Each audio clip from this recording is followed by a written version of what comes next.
നമസ്കാരം. ARS media പ്രൊഡക്ഷൻസിൻ്റെ പുതിയൊരു അധ്യായത്തിലേക്ക് എല്ലാവർക്കും സുസ്വാഗതം.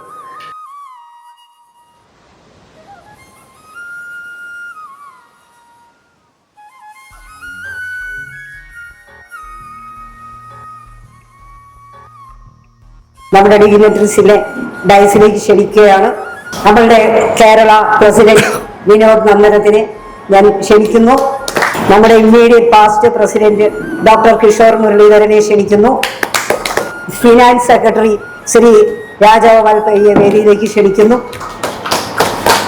നമ്മളുടെ ഇന്നത്തെ വിശിഷ്ട അതിഥി, ഇന്ന് ഇവിടെ നടക്കാൻ പോകുന്ന ഈ പ്രോഗ്രാം അവതരിപ്പിക്കുക, ക്ലാസ് എടുക്കുക ചെയ്യുന്ന നമ്മുടെ മുഖ്യ പ്രഭാഷകൻ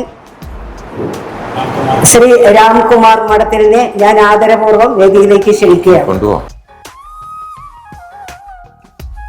സ്റ്റേറ്റ് കോർഡിനേറ്റർ കൺവീനർ ശ്രീമതി അംബികാദേവിയെയും സ്റ്റേറ്റ് സെക്രട്ടറി ലളിത പീതാംബരനെയും വേദിയിലേക്ക് ക്ഷണിക്കുകയാണ്. അടുത്ത വന്ദേ മാതരം.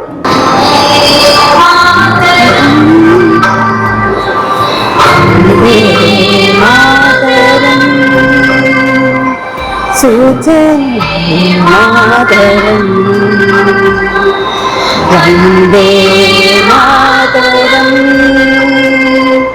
സൂചനാ സുഫലാ മലയജശീതളാ സസ്യശ്യാമളാ മാതരം Vande Mataram.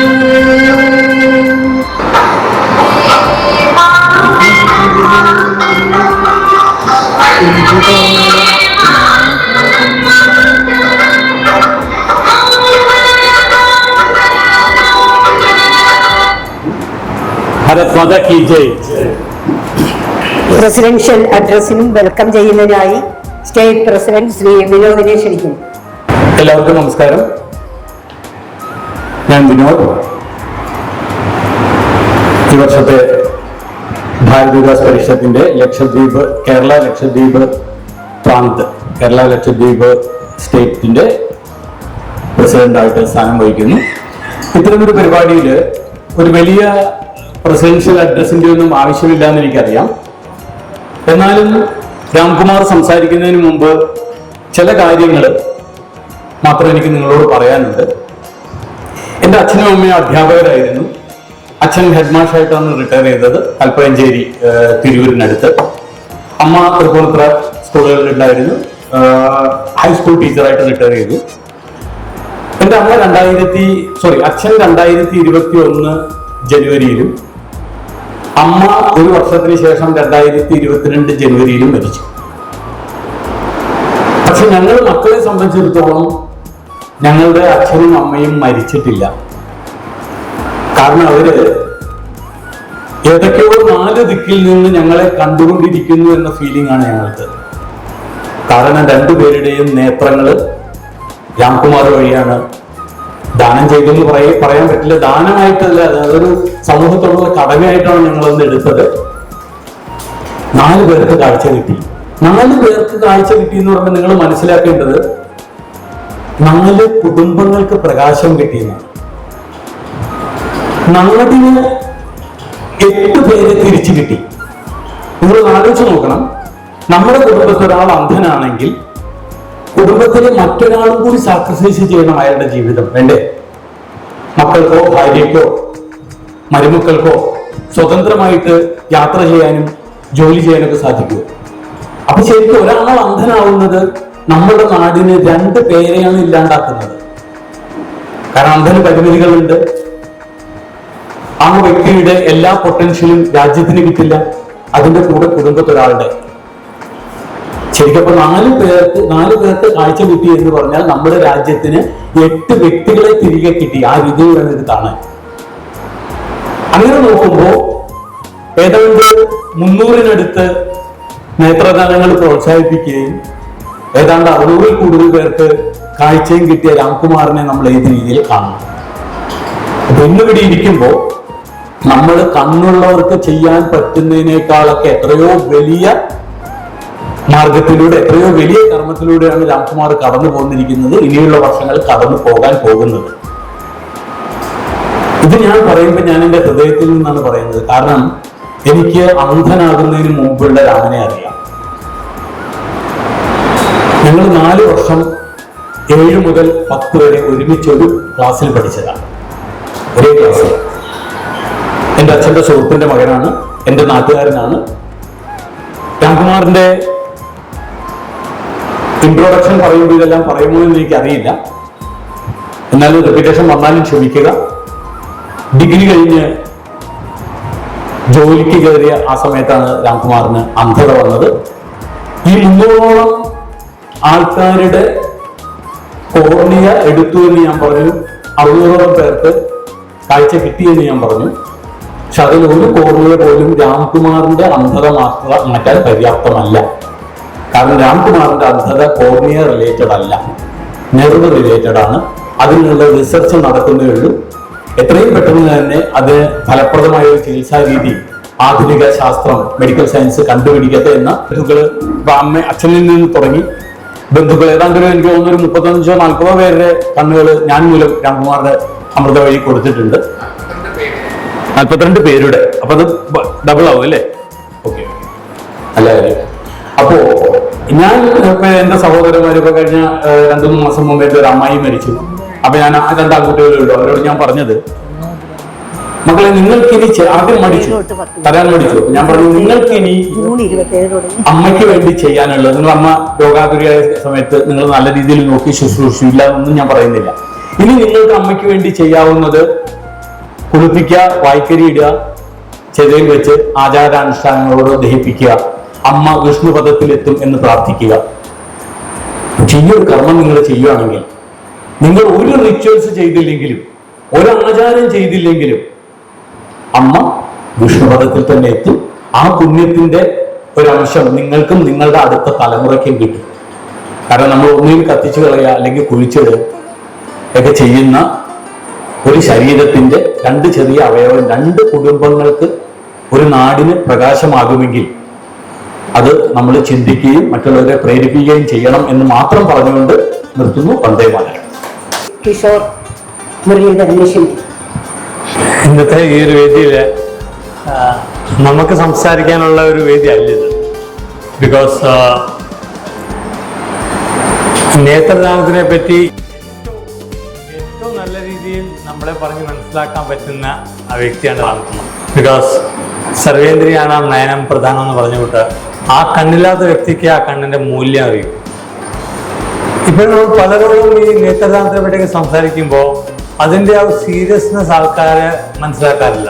The same thing ഞാൻ ഈ ഓർഗൻ ഡൊണേഷൻ്റെ കാര്യം 1-2 പേരോട് സംസാരിച്ചപ്പോഴും ആൾക്കാർ അതിൻ്റെ സീരിയസ്നെസ് മനസ്സിലാക്കാത്ത മെയിൻ റീസൺ ഈസ് അതിൽ സ്വന്തമായിട്ട് അവർ എക്സ്പീരിയൻസ് ചെയ്തെങ്കിൽ മാത്രമേ ആ ഒരു വേദന, ആ ഒരു ബുദ്ധിമുട്ട് മനസ്സിലാക്കാൻ പറ്റും.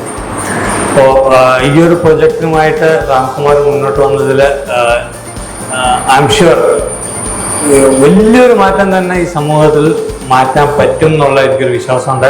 ഭാരത് വികാസ് പരിഷത്ത് വിൽ ഓൾവേസ് ബി വിത്ത് രാംകുമാർജി. അദ്ദേഹത്തിൻ്റെ ഈ ഒരു കമ്മിറ്റ്മെൻറ്റിനോടൊപ്പം തന്നെ നമ്മളെല്ലാവരും അദ്ദേഹത്തിൻ്റെ ഈ ഒരു പ്രൊജക്റ്റിനെ സപ്പോർട്ട് ചെയ്തുകൊണ്ട് നമ്മളെല്ലാ ബന്ധുക്കളോടും സുഹൃത്തുക്കളോടും ഈ ഒരു നേത്രദാനത്തിൻ്റെ ഇമ്പോർട്ടൻസ് പറഞ്ഞ് മനസ്സിലാക്കിക്കൊണ്ട് let's all work together for the benefit of the society. Thank you so much. Regional Finance Secretary Sri Rajagopal Paiye, felicitation. Vande Mataram. Bharat Vikas Parishad June 27 മുതൽ ജൂലൈ 10 വരെ, ജൂൺ 27 എന്ന് പറഞ്ഞാൽ ഭാരത് വികാസ് പരിഷത്തിന്റെ ഫൗണ്ടർ ഡോക്ടർ സൂരജ് പ്രകാശിന്റെ ബർത്ത്ഡേ ആണ്. അന്നു മുതൽ ജൂലൈ 10 ഭാരത് വികാസ് പരിഷത്ത് ഒരു ട്രസ്റ്റായിട്ട് രജിസ്റ്റർ ചെയ്തത്. അപ്പോൾ ഈ പീരീഡിൽ സേവനവാരം പോലെ സെലിബ്രേറ്റ് ചെയ്യാൻ ഒരു ഓൾ ഇന്ത്യ ഡിസിഷൻ എടുത്തിരുന്നു. അപ്പോൾ ആ പീരീഡിൽ ഇങ്ങനത്തെ ഒരു സേവ പ്രോഗ്രാം ചെയ്തതിൽ കേരള കേരള പ്രാന്തിനെ കൺഗ്രാജുലേറ്റ് ചെയ്യുകയാണ്. വിനോദിനെ കൺഗ്രാജുലേറ്റ് ചെയ്യാണ്. വിനോദിനെയും ലളിതയും ആസ് സെക്രട്ടറി. അതിൽ സേവയുടെ കാര്യം നോക്കുന്ന അംബിക കർത്ത ഒരു നല്ല ഒരു പ്രോഗ്രാമാണ് തിരഞ്ഞെടുത്തിരിക്കുന്നത്. അതിൽ ഞാൻ കൺഗ്രാറ്റുലേറ്റ് ചെയ്യുന്നു. ശ്രീ രാംകുമാറിനെ ഞാൻ കേട്ടിട്ടുണ്ട്. ഞങ്ങളുടെ കേന്ദ്ര കൊച്ചിൻ മെയിനിൽ വന്ന് സംസാരിച്ചിട്ടുണ്ട്. അദ്ദേഹത്തെ കേട്ടാൽ നമുക്ക് മനസ്സിലാകും ഈ എത്രമാത്രം ഗ്രേറ്റ് ആണ് നമ്മളുടെ ഈ ഐ ഡൊനേഷൻ എന്ന് പറയുന്നത്. ഒരു eye donation one of the greatest donations humanitarian wise എന്ന് നമുക്ക് മനസ്സിലാകും. അപ്പോൾ ആ ഒരു അവയർനെസ് കൊണ്ടുവരാൻ വേണ്ടിയിട്ട് ഇങ്ങനെ ഈ പ്രോഗ്രാം ചെയ്തതിൽ congratulations. South Bharat Vikas Parishad south റീജിയൻ്റെ എല്ലാ ആശംസകളും കൺഗ്രാജുലേഷൻസും അർപ്പിക്കുന്നു. Thank you. സ്റ്റേറ്റിന്റെ സേവാ കൺവീനർ ശ്രീമതി അംബിക ദേവി. ചെയ്യാൻ പറ്റില്ല. വേദിയിലും സദസ്സിലും ഇരിക്കുന്ന എല്ലാവർക്കും നമസ്കാരം. ഇരുട്ടിനെ വെളിച്ചമാക്കിയ മനുഷ്യൻ ശ്രീ രാംകുമാർ ഉണ്ണി, അദ്ദേഹത്തെ പരിചയപ്പെടുത്താനാണ് ഞാൻ ഇവിടെ നിൽക്കുന്നത്. ഇരുമ്പനം സ്വദേശിയായ ശ്രീ രാംകുമാർ ഉണ്ണി കഴിഞ്ഞ 34 വർഷമായി പൂർണ്ണനാണ്. ഭാര്യ ശ്രീമതി സതീദേവി, മക്കൾ അപർണ, ഐശ്വര്യ. ഇവരുടെ കരുതലും പിന്തുണയുമാണ് അദ്ദേഹത്തിന്റെ കരുത്ത്. ജ്യോതി സൈക്കർ സൊസൈറ്റി സ്ഥാപിച്ച് 273 പേരുടെ നേത്രദാനം നടത്തി 546 അന്ധർക്ക് കാഴ്ച നൽകി. ഒപ്പം നിരവധി രക്തദാന ക്യാമ്പുകൾ, 25 ദിവ്യാംഗ കുടുംബങ്ങൾക്ക് മാസം തോറും ഏകദേശം 1000 രൂപ വില വരുന്ന ഭക്ഷ്യക്കിറ്റ് വിതരണം, മാസത്തിലൊരിക്കൽ സൗജന്യ നേത്ര പരിശോധനാ ക്യാമ്പ്, അർഹരായവർക്ക് സൗജന്യ തിമിര ശസ്ത്രക്രിയ എന്നിവയും നടത്തി വരുന്നു. മരണശേഷവും നമ്മുടെ കണ്ണുകൾക്ക് ഈ ലോകം കാണണം. ജീവിച്ചിരിക്കുമ്പോൾ ആരും വിശക്കരുത്, ആരും അന്ധരാകരുത്. ഈ സന്ദേശവുമായി കേരളമെമ്പാടും യാത്ര ചെയ്യുന്ന ശ്രീ രാംകുമാർ ഉണ്ണിയെ നമുക്ക് ഹൃദയപൂർവ്വം സ്വാഗതം ചെയ്യാം. മൂകം കരോതി വാചാലം പങ്കും ലംഘയതേ ഗിരിം യത് കൃപാതമഹം വന്ദേ പരമാനന്ദ മാധവം. അതിന്റെ അർത്ഥം തന്നെ മൂകനായിരിക്കുന്ന ഒരാളെ വാചാലനക്ക് സംസാരശേഷി നൽകുന്നവനും, പങ്കും ലംഘയതേ ഗിരിയും മുടന്തനായ ഒരാളെ മല കയറാൻ സഹായിക്കുന്നതുമായ ആ പരമാനന്ദമാവുന്ന മാധവനെ സ്മരിക്കുന്നു. ഈ കലികാലത്തിൽ മാധവൻ ആരാണ്? നമ്മൾ ഓരോരുത്തരും തന്നെയാണ് മാധവന്മാർ. അയ്യപ്പസ്വാമി, നമ്മൾ ഓരോരുത്തരും തന്നെയാണ് അയ്യപ്പസ്വാമിമാർ. യേശുദേവൻ, നമ്മൾ ഓരോരുത്തരും തന്നെയാണ് യേശുദേവൻ. ആ കലികാലത്തിൽ ആ ഒരു ചിന്തയുണ്ടെങ്കിൽ തീർച്ചയായിട്ടും പല പ്രവർത്തനങ്ങളും നമുക്ക് ഓരോരുത്തർക്കും ചെയ്യാൻ സാധിക്കും. ഞാൻ ഏറ്റവും അഭിമാനമായിട്ട് പറയുന്നു, ഭാരതീയ വികാസ് പരിഷത്ത് ഇത്രയും ശക്തമായിട്ട് മുന്നോട്ട് വരുമ്പോൾ എനിക്കൊക്കെ കരുത്ത് കൂടുകയാണ്. കാരണം ശക്തമായ ദൃഢമായ രീതിയിൽ അമ്പേ ചേച്ചി ദിവസം വിളിക്കും. ദിവസം വിളിച്ച് അങ്ങനെ 7-ാം തീയതി എങ്ങനെ വന്നെ വണ്ടി വിടണോ, എങ്ങനെയാന്ന് ഓരോ കാര്യങ്ങളും ചോദിക്കുമ്പോൾ തന്നെ അതിനകത്തുള്ള ആത്മാർത്ഥം നമുക്ക് മനസ്സിലാവും. വിനോദിന്റെ കാര്യം ഞങ്ങൾ ഒരുമിച്ച് പഠിച്ചതാണ്. കാഴ്ച ഉണ്ടായിരുന്ന കാലത്ത് ഞങ്ങൾ ഒരുമിച്ച് സൈക്കിളൊക്കെ ചോട്ടെ. അവന് മാത്രമേ ഇരുമനത്തെ 3 സ്പീഡ് സൈക്കിൾ ഉണ്ടായിരുന്നുള്ളൂ. അതൊക്കെ ഓടിക്കാൻ തരുമോ, അതൊക്കെ കൊണ്ട് ഓടിച്ച് നടക്കുകയൊക്കെ ചെയ്ത് ഒരുമിച്ച് കളിച്ചു വളർന്ന കാലം. അതിനുശേഷം കാഴ്ച പോയതിനു ശേഷമുള്ള കാലം. ഇപ്പോഴും അതെ, ഞങ്ങളുടെ സംഘടനയ്ക്ക് ഒരു ആവശ്യം ഓടി വന്നാൽ വിനോദയെ എന്നൊരു വിളിച്ചാൽ മതി. ആ ഒച്ചയിലവൻ മനസ്സിലാക്കും എന്തിനായിരിക്കും ആ ഹെൽപ്പ് എല്ലാം. വീൽ ചെയർ ആണെങ്കിലും എന്ത് സഹായവും അവന്റെ ഭാഗത്ത് നിൽക്കും. അപ്പൊ അവര് രണ്ടുപേരെയും കൂടാതെ ഇവിടെ എല്ലാവർക്കും സ്നേഹത്തോടുള്ള ഒരു സ്നേഹാദരം അർപ്പിച്ചുകൊണ്ട് കുറച്ച് കാര്യങ്ങൾ, അതായത് നിങ്ങൾ അറിഞ്ഞിരിക്കേണ്ട, നമ്മൾ അറിഞ്ഞിരിക്കേണ്ട, ഒറ്റക്കെട്ടായി മുന്നോട്ട് പോകേണ്ട കുറച്ച് കാര്യങ്ങൾ. ജീവിതം തന്നെ പറയാം. നല്ല രീതിയിൽ KSRTC ഇൻസ്പെക്ടർ ആയിരുന്ന ഒരാളുടെ ഇളയ മകനായിട്ട് ജനിച്ചു. പഠിത്തമൊക്കെ നടത്തി സംസ്കൃത കോളേജില്, സംസ്കൃത സ്കൂളില് ഒക്കെ പഠിച്ചു. സ്കിൽ ടെക് എടപ്പള്ളി അല്ല കലൂരുള്ള ലിസിഡൊക്കെയുള്ള സ്കിൽ ടെക്കിൽ IT പഠിച്ചു. ഈ വഴി കൂടെ ഒക്കെ സൈക്കിളിലോട്ട് എരുമലത്തുനിന്ന് വന്നിരുന്നത്. അങ്ങനെ നടന്നിരുന്നിട്ട് ലോറി ഉണ്ടായിരുന്നു, ബസ് ഉണ്ടായിരുന്നു, ഇതൊക്കെ ഓടിച്ചും അതിന്റെ കൂടെയൊക്കെ നടന്നിരുന്ന് ആ സമയത്ത് 24ാമത്തെ വയസ്സിൽ 1992 നവംബർ മാസത്തില് ഒരു പരിപാടിക്ക് ഞാൻ പോകുമ്പോൾ ബാൻഡ് സെറ്റില് ക്ലാർനെറ്റ് വായിക്കുമായിരുന്നു ഞാൻ.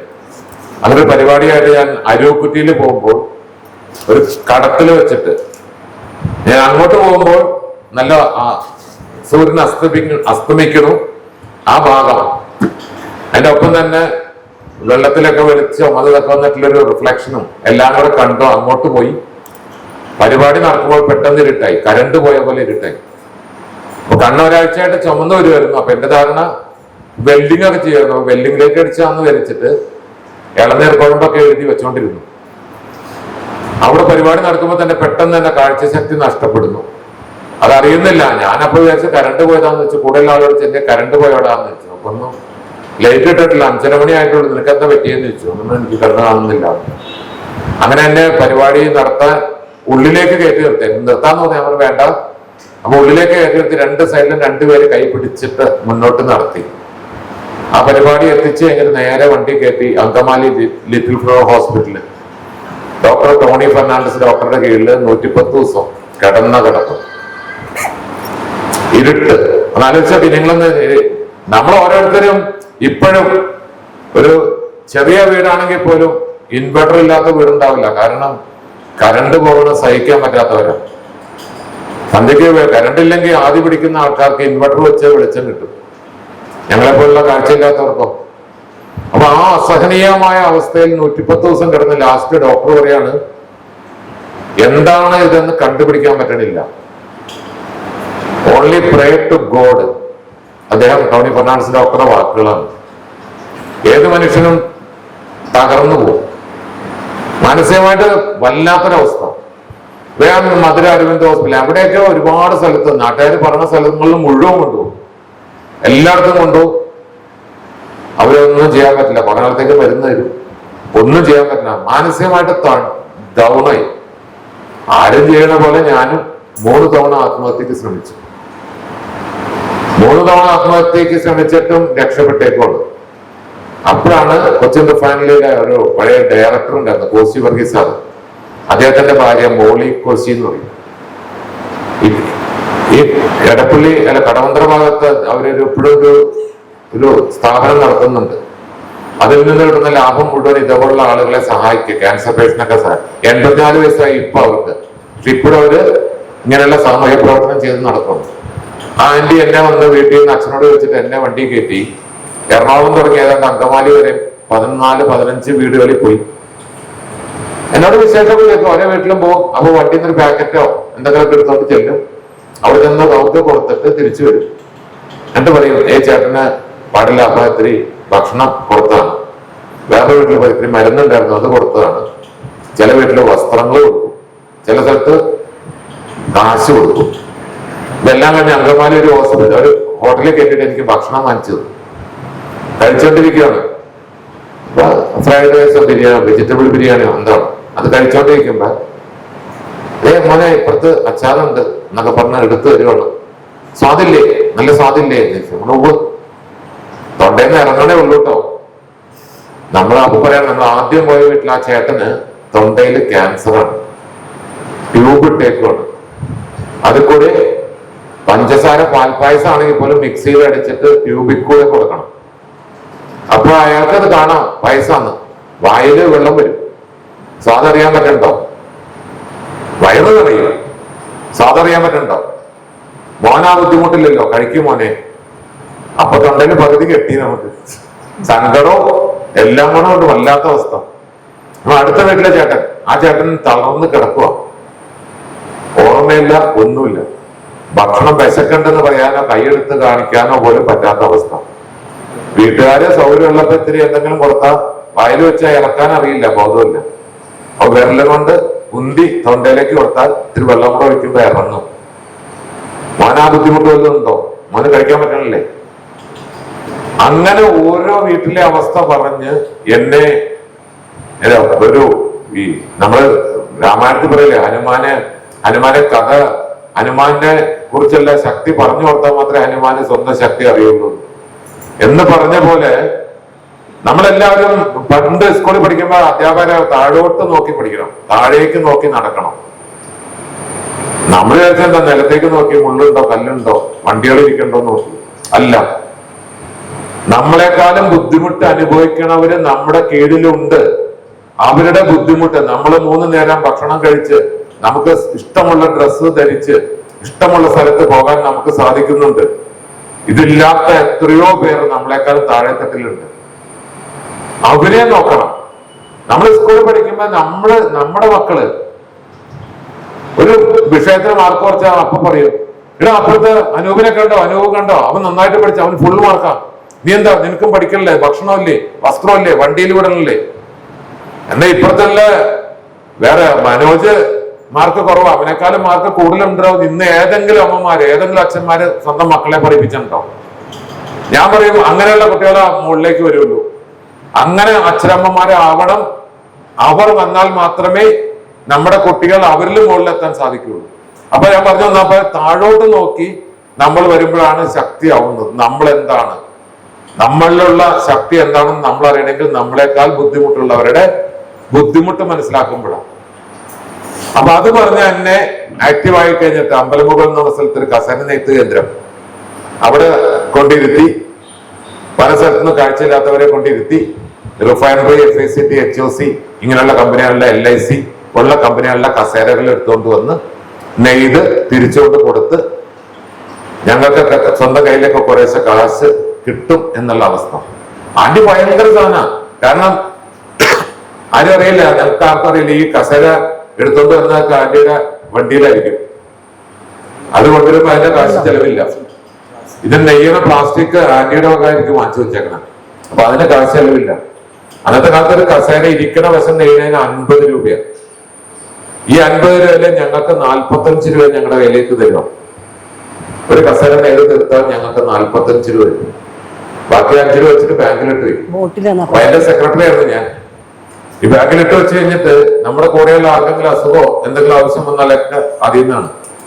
ഭക്ഷണത്തിലുള്ള എല്ലാം ആന്റി തരും. ഇങ്ങനെ ഞങ്ങളെ 14 പേരെ മുന്നോട്ട് കൊണ്ടുവന്ന് ഇരിക്കുമ്പോ ഇറ്റലിയിലെ ഡോക്ടർമാര് ഒരു കന്യാസ്ത്രീയമായിട്ട് പരിചയപ്പെട്ടിട്ട്, അതൊരു കഥയാണ്, നേരെ കളയലില്ല. റോട്ടുകൾ പോകുമ്പോ മേലൊന്ന് തട്ടി അവര് വീണു. ഞാൻ കാണുന്നില്ലല്ലോ, ഞാൻ മുന്നോട്ട് നടക്കുകയാണ്. എന്റെ ചേച്ചി കൂടെ ഉണ്ട്. അപ്പൊ അവര് വന്ന് ഇങ്ങോട്ട് ഇടിച്ച് അവര് വീണിട്ട് ഫയലൊക്കെ താഴെ വീണിട്ട് കുറെ ചീത്ത വന്നപ്പോ ചേച്ചി പറഞ്ഞു, നിങ്ങളല്ലേ നോക്കാണ്ട്, ഞങ്ങൾ കണ്ടില്ല, നിങ്ങൾ അങ്ങോട്ട് തിരിഞ്ഞല്ലേ നിങ്ങൾ ഇങ്ങോട്ട് വന്നത് എന്നൊക്കെ ചോദിച്ചപ്പോ, അയ്യോ കണ്ണ് കാണില്ലേ, എന്താ പറ്റിയെന്ന് ചോദിച്ചു. അപ്പൊ ഇന്നതൊക്കെയാന്ന് പറഞ്ഞപ്പോ അവര് പറഞ്ഞു, രാത്രി 11 മണിക്ക് എന്റെ കണ്ണിന്റെ ഫുൾ ഡീറ്റെയിൽസ് തന്നെ. ഞാൻ ഇറ്റലിയിൽ നിന്ന് വന്ന പോപ്പ് പഠിച്ച് പാസ്സാക്കിയ അതായിട്ടുള്ള ഒരു നേഴ്സാണ്. ഗവൺമെന്റ് ആശുപത്രിയിൽ എറണാകുളത്ത് 3 മാസത്തെ ഫ്രീ സർവീസിന് വന്നാണ്. പിന്നെ ചേച്ചി വീട്ടിലോടിപ്പോയി എന്റെ സർട്ടിഫിക്കറ്റ് ഒക്കെ എടുത്ത് കൊണ്ട് കൊടുത്തു. ഒരു 3 മാസം കഴിഞ്ഞപ്പോ എനിക്ക് ലെറ്റർ ഇറ്റലിയിൽ നിന്ന് വരികയാണ്, ബാംഗ്ലൂർ സത്യസായി ഹോസ്പിറ്റലിൽ ചെല്ലാൻ. അപ്പൊ അവിടെ ചെന്ന് അവരൊക്കെ നോക്കി. ആദ്യം പറഞ്ഞു ഇറ്റലിക്ക് ഉണ്ടാവും, ഒന്നുമില്ല നിങ്ങൾക്ക് കാഴ്ച കിട്ടും, അല്ലെങ്കിൽ ബാക്കിയുള്ളവർക്ക് ഇത് കൊണ്ട് പഠിക്കാൻ പറ്റും, തയ്യാറാണെന്ന് വെച്ചാൽ തയ്യാറാണെന്ന് ഒപ്പിട്ട് കൊടുത്തു. അപ്പോഴാണ് അവിടുന്ന് വേറെ 2 ഡോക്ടർമാർ ഇങ്ങോട്ട് വരുന്നുണ്ട്. അപ്പൊ എനിക്ക് വേണ്ട എക്യുപ്മെന്റ്സും ലെൻസും എല്ലാം കൊണ്ടുവന്ന് സത്യസായി ഹോസ്പിറ്റൽ വെച്ച് ഒരു കണ്ണ് ഓപ്പറേഷൻ ചെയ്ത് കാഴ്ച കിട്ടി, കുറച്ച് അന്നത്തെ നടക്കാം. അങ്ങനെയൊക്കെയുള്ള ഒരു അവസ്ഥ. ഒത്തിരി സന്തോഷമായി എനിക്ക്. സൈക്കിളൊക്കെ ചവിട്ടാൻ പറ്റുന്നുണ്ട്. ഒരു ബസ് വന്നാൽ അതിന്റെ ഡോറ് തിരിച്ചറിയാൻ പറ്റും. അത്രയൊക്കെ അവസ്ഥയിൽ നടക്കുമ്പോ തൊടുപുഴയിൽ ഒരു മരുന്നുണ്ട്, പച്ചമരുന്ന്, വളരെ എഫക്റ്റീവാണ്. അപ്പൊ ഞാൻ പറഞ്ഞു എനിക്കിത് മതി, ഇതും കൊണ്ട് എങ്ങനെയെങ്കിലുമൊക്കെ പൊക്കോട്ടേന്നു. അപ്പൊ ആൾക്കാർ പറഞ്ഞു അവന് കാഴ്ച കിട്ടണമെന്ന് ആഗ്രഹമില്ല, ഇങ്ങനെ സിമ്പതി പിടിച്ചു പറ്റി നടന്നാൽ മതി. ഓ എന്നാ പോയേക്കാന്ന് പറഞ്ഞ് ഒരു പാർട്ടി ഷിപ്പ്യാർഡ് ജോലിയുള്ള ഒരു ചേട്ടൻ എന്നെ കൊണ്ട് നേരെ അവിടെ കൊണ്ടു. അവര് കുറെ മരുന്നൊക്കെ തന്നു. പശുവും പാലിലും പനിനീരിലൊക്കെ ഒഴിച്ച് കണ്ണിലൊഴിക്കണം എന്ന് പറഞ്ഞു. 4 ദിവസം കണ്ണിലൊഴിച്ചു. ഉള്ളതും കൂടെ പോയി കിട്ടി. പിന്നെ 100% മനസ്സിന്റെ അവസ്ഥ ആലോചിക്കണം. പിറ്റേ ആഴ്ച പോയി വിഷമിച്ച് നിൽക്കുമ്പോ പിറ്റേ ദിവസം കൊച്ചിൻ റിഫൈനറിൽ ലെറ്റർ വരികയാണ്, 100% ബ്ലൈൻഡ് ആയിട്ടുള്ള ആളുകളെ ഇന്റർവ്യൂ എടുക്കണം കൊച്ചിൻ റിഫൈനറി. തലേ ദിവസം കിട്ടിയെങ്കിൽ എനിക്ക് ജോലി കിട്ടില്ല. തലേ ദിവസം കിട്ടില്ല എന്നാലോചിച്ചാൽ നോക്കി. പിറ്റേ ദിവസം ലെറ്റർ വരികയാണ്, 100% ബ്ലൈൻഡ് ആയിട്ടുള്ള ആളെ കൊച്ചിൻ റിഫൈനറി ഇന്റർവ്യൂ. ചെന്നു. IT ഫിറ്റർ ആയതുകൊണ്ടും വീടിന്റെ അടുത്തായതുകൊണ്ടും മോളി ആന്റിയുടെ ഭർത്താവ്, നമുക്ക് പറയാമോന്ന് അറിയില്ല, അദ്ദേഹം മരിച്ചു. ഞാൻ റിട്ടയർ ആവുകയും ചെയ്തു. അദ്ദേഹമാണ് എനിക്ക് ആ ജോലി വാങ്ങിച്ചു തന്നത്. 24 വർഷം സർവീസ് ചെയ്തു. അതിനിടയ്ക്ക് വിവാഹം കഴിച്ചു. എന്റെ ഒപ്പം തന്നെ കോളേജിൽ പഠിച്ചൊരു കുട്ടി സതീദേവി, 2 കുട്ടികള് അപർണ, ഐശ്വര്യ. അപർണ പത്മനാഭശേഖര ഡോക്ടർ എടുത്ത കെയർ ഹോസ്പിറ്റലിലെ HOD-യാണ്. അവള് വിവാഹം കഴിഞ്ഞു. രണ്ടാമത്തുള്ള ഐശ്വര്യ, അവള് സുധീന്ദ്ര ഹോസ്പിറ്റലിൽ നേഴ്സായിട്ട് വർക്ക് ചെയ്തു. അപ്പൊ ഇതിനിടയ്ക്ക് കൂടി അങ്കമാലി ലിറ്റിൽ ഫ്ലവർ ഹോസ്പിറ്റലിൽ ഒരാളെ പരിചയപ്പെട്ടു. അദ്ദേഹം പറഞ്ഞു, ഈ കോർണിയ എന്ന് പറഞ്ഞ കണ്ണ് കിട്ടിയാൽ കാഴ്ച കിട്ടും. അപ്പൊ എനിക്കൊരു തോന്നില്ല, ഏട്ടാ ഇത് കൊള്ളാലോ, ഇരുട്ടല്ലേ, വേറെ ആർക്കെങ്കിലും കാഴ്ച കിട്ടിയാൽ അതൊരു സന്തോഷമല്ലേ. അവരുടെ എന്ത് ദേഹ പിടിച്ചോ, എത്ര പേര് വേണം, എന്തോരം പേര് മരിക്കണം. അപ്പൊ എന്നോട് പറഞ്ഞു, എറണാകുളം ജില്ലയിൽ 1.25 ലക്ഷം പേരോളം ഉണ്ട്, ഇതുവരെ കുറയണില്ല. ഇല്ല, അന്നേരം 1.5 ലക്ഷം തന്നു. ഞാൻ പറഞ്ഞു, ചേട്ടാ ഒരാഴ്ച കൊണ്ട് എന്നെ എടുത്തു തരാം, എന്തോരം കണ്ടെടുത്തു തരാം, ഞാൻ മാറ്റി തരാം. അല്ല, എന്റെ അടുത്തോടി അടുത്ത വീട്ടിൽ മരിച്ചു അറിഞ്ഞു. ഞാൻ ചെന്നു, അവരോട് തപ്പിപ്പിടിച്ച് ചെന്ന കാര്യങ്ങൾ പറഞ്ഞു. അവരെന്നെ അടിച്ചിറക്കി, കഴുത്തിന് പിടിച്ച് ഉന്തി വീട്ടിൽ നിന്ന് ഇറക്കി വിട്ടു. അപ്പൊ വെച്ചാൽ ആ കുടുംബമല്ലേ വേറെ കുടുംബത്തില്. ഇങ്ങനെ 140 കുടുംബത്തിൽ 141 കുടുംബത്തിൽ പോയി. ഒരാളും തരുന്നില്ല. ഞങ്ങളുടെ കരയോഗം NSSന്റെ സെക്രട്ടറി അദ്ദേഹം ലാസ്റ്റ് പറഞ്ഞു, അപ്പൊ എന്റെ നാട്ടിൽ ഉണ്ണിന്ന് അറിയണേ, ആരെങ്കിലും മരിച്ച ഉണ്ണി അറിയിക്കരുത് കേട്ടോ. അന്ന് എന്നെ അവിടെ വാട്സാപ്പൊന്നുമില്ല. അപ്പൊ ഉണ്ണിയെ വിളിച്ച് അറിയിക്കരുത്. അപ്പൊ എനിക്ക് ടെലിഫോൺ ബൂത്തും മിൽമ ബൂത്തൊക്കെ ഉണ്ട് ഇരുമനം കവലയില്. ഉണ്ണി ഒരു കാരണവശാലും അറിയിക്കരുത്, അറിയിച്ചു കഴിഞ്ഞാൽ നമ്മുടെ മുമ്പിൽ വെച്ച് ആ വീട്ടിൽ വന്ന് നാണം കെടുക്കും നമ്മളെയൊക്കെ. ഈ ഇടക്കണേനും വേണ്ട ഒരു കണക്ക് എന്ന് ആ സെക്രട്ടറി, NSSന്റെ സെക്രട്ടറി പറഞ്ഞു. പക്ഷെ ചിലരെ എന്നെ അറിയിക്കും, ഞാൻ അറിഞ്ഞ് ചോദിക്കും, തരില്ല. അങ്ങനെ ഇരിക്കും. എന്റെ അമ്മയുടെ അമ്മൂമ്മ മരിച്ചു എന്റെ വീട്ടിൽ. അപ്പൊ എനിക്ക് ആരോടും ചോദിക്കണ്ട, ധൈര്യം. ഞാൻ വല്ല വിളിച്ചു പറഞ്ഞു. അവര് വന്നു. 1/2 മണിക്കൂർ ആവണേന് മുമ്പ്, അതായത് കണ്ണിന്റെ ചൂടാകണേന് മുമ്പ് ആ കോർണിയ എടുത്തു. നാലേക്കണം, മറ്റേ ദേവിനേശവും തൃപ്പൂണിത്തുറ വെച്ചാൽ മരിക്കണം. 142ാമത്തെ ആളുടെ വീട്ടില്, എന്റെ സ്വന്തം വീട്ടിൽ നിന്ന് എനിക്ക് ധൈര്യമായിട്ട്. അപ്പൊ അന്ന് ദേവിനേശിന്റെ ഡോക്ടർമാര് നേഴ്സുമാരടക്കം മുഴുവൻ ഈ കണ്ണ് എടുക്കണം കാണാനായിട്ട് വേണ്ടി. അപ്പൊ ഇത് കഴിഞ്ഞ് വീട്ടില് ബോഡി കൊണ്ട് കിടത്തിയപ്പോ സിനിമ സ്റ്റൈല് പറഞ്ഞ വാസന്തിയും ലക്ഷ്മിയും പിന്നെ ഞാനും കലാഭവമണി ചോദിക്കണില്ലേ, കണ്ണിന്റെ കാര്യം ചോദിക്കണ പോലെ ഞാൻ ആ വാദത്തെ നിന്നിട്ട് ചോദിച്ചു പന്നവരോട്. അമ്മമ്മയെ ബോഡി കണ്ടിട്ട് തിരിച്ചിറങ്ങുമ്പോ ഞാൻ ചോദിക്കും, ചേട്ടാ അമ്മമ്മയുടെ കണ്ണിന് എന്തെങ്കിലും കുഴപ്പമുണ്ടോ? അപ്പൊ അവര് എന്ത് ചെയ്യണം, ഇല്ല ചോര വല്ലതും വന്നിട്ടുണ്ടോ, കുഴിഞ്ഞിട്ടുണ്ടോ? അപ്പൊ രണ്ടാമത് എന്ന് നോക്കിയിട്ട് ഇല്ലടാ, ഞാൻ അമ്മയുടെ കണ്ണെടുത്തു, ഓർമ്മയെടുത്തു. അത് ശരി, എന്നിട്ട് പിന്നെ അവർ പോയി നോക്കും, എന്നിട്ട് ഇറങ്ങിപ്പോകും. ഇങ്ങനെ വന്നവരെ മുഴുവൻ ഞാനത് കാണിച്ചു കൊടുത്ത് അവിടുന്ന് ഒരു ചെറിയ അനക്കം വന്നു. ചെറിയ രീതിയിൽ ആൾക്കാരെ അറിവുള്ളവരൊക്കെ അത്യാവശ്യം തന്നു തുടങ്ങി.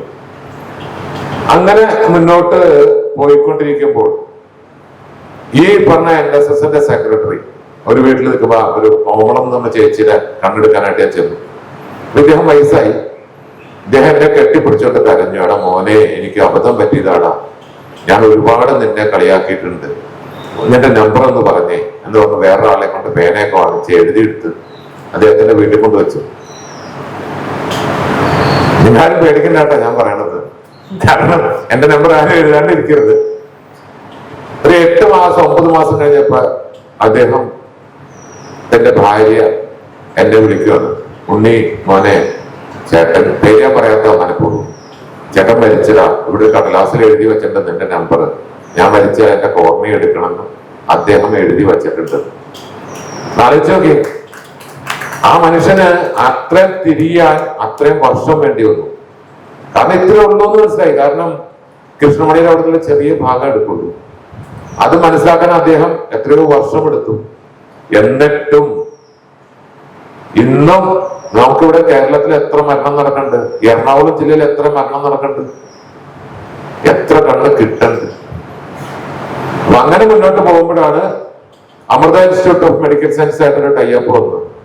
അപ്പൊ അവര് ഇത് മാക്സിമം അല്ല ആരുടെ കോർണ കിട്ടിയാലും അർഹതപ്പെട്ടവർക്ക് 30,000 രൂപ ചാർജ് ചെയ്തിട്ടാണ് അവര് ഒരു ഓപ്പറേഷൻ.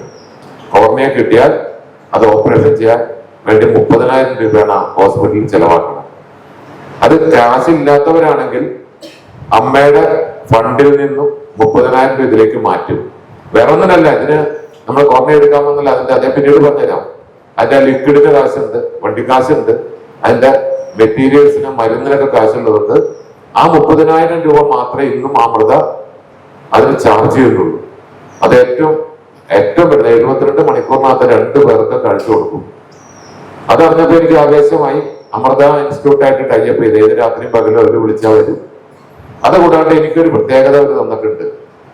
എവിടെ വേണമെങ്കിലും ക്യാമ്പ് നടത്താം, അവിടെ വന്ന് പരിശോധിച്ച് ഈ തിമിരം മൂലം കാഴ്ച നഷ്ടപ്പെടുന്ന ആളുകൾക്ക് ആ തിമിരം സൗജന്യമായിട്ട് അമൃത ഹോസ്പിറ്റലിൽ കൊണ്ടുപോയി അത് തികച്ചും സൗജന്യമായിട്ട് 1 രൂപ പോലും വാങ്ങിക്കാണ്ട് ഭക്ഷണവും കൊടുത്ത് ഓപ്പറേഷൻ നടത്തി 1 മാസത്തേക്കുള്ള മരുന്ന് ഏതാണ്ട് 4,000 രൂപ വരും. ആ മരുന്നടക്കം സൗജന്യമായിട്ട് കൊടുത്ത് നടക്കുന്നുണ്ട്. എല്ലാ മാസവും അവരെ ക്യാമ്പയിൻ ചെയ്യുന്നുണ്ട്. അപ്പൊ അതിലൂടെ ഇരുട്ടിൽ നിന്നും വെളിച്ചത്തിലേക്ക് നയിക്കുവാൻ സാധിക്കുന്നുണ്ട്. ഇനി നേത്രദാനം എന്താണ്? നേത്രദാനം എന്ന് പറഞ്ഞാൽ എല്ലാവരും ധരിക്കണം എന്താ, ആ കണ്ണ് മരിച്ചു വേഗം വന്നൊരു സ്പൂൺ പോലത്തെ സാധനം കൊണ്ട് കണ്ണ് പൊള പൊളിച്ചിട്ട് കോരി നമ്മുടെ എന്താണ് പറഞ്ഞ രസഗുളയുടെ പോലെ അതൊന്ന് ഗോളം അങ്ങനെ എടുത്ത് അവർ കൊണ്ടുപോകും എന്നാണ് എല്ലാവരും ധാരണ. പേടി അതാണ്. കാരണം കണ്ണ് കുഴിഞ്ഞിരിക്കും, ചോര വരും. അതേപോലെ തന്നെ വീട്ടിൽ വെച്ച് മരിച്ചാൽ ഇത് 2ാമത് ബോഡി ആശുപത്രിയിലേക്ക് കൊണ്ടുപോകണം. അവിടെ ചെന്ന് ഓപ്പറേഷൻ കഴിഞ്ഞ് 4-5 മണിക്കൂറും കഴിഞ്ഞിട്ട് കിട്ടുള്ളൂ എന്നൊക്കെയുള്ളൊരു ധാരണയുണ്ട്. അതല്ല, നേത്രദാനം എന്ന് പറഞ്ഞാൽ ഒരാള് മരിച്ചു എഴുതി വെച്ചോണ്ട് കാര്യമില്ല. എന്റെ കണ്ണ് നേത്രദാനം ചെയ്യാൻ സമ്മതമാണെന്ന് എഴുതി വെച്ചു എന്നതുകൊണ്ട് മാത്രം കാര്യമില്ല. വീട്ടുകാരുടെ സമ്മതം കൂടെ വേണം. ഇപ്പൊ എന്റെ അച്ഛൻ മരിക്കുന്നു, അച്ഛൻ എഴുതി വെച്ചു വീട്ടിൽ കണ്ണെടുക്കാമെന്ന് ഞാൻ പറയുന്നത് നടക്കൊന്നുമില്ല. എന്റെ അച്ഛന്റെ കണ്ണെടുക്കാൻ പറ്റില്ല എന്ന് പറഞ്ഞാൽ എടുക്കാൻ പറ്റില്ല. അതിനുള്ള തെളിവ് എന്റെ അച്ഛൻ മരിച്ചപ്പോ ഇതേപോലെ കണ്ണെടുക്കാൻ പോയപ്പോ എന്റെ അച്ഛന്റെ അനിയൻ സംസ്കൃതത്തിലെ പ്രൊഫസറാ, സംസ്കൃതം പ്രൊഫസറാ, 2 PhD ഒക്കെ ഉള്ള പ്രൊഫസർ.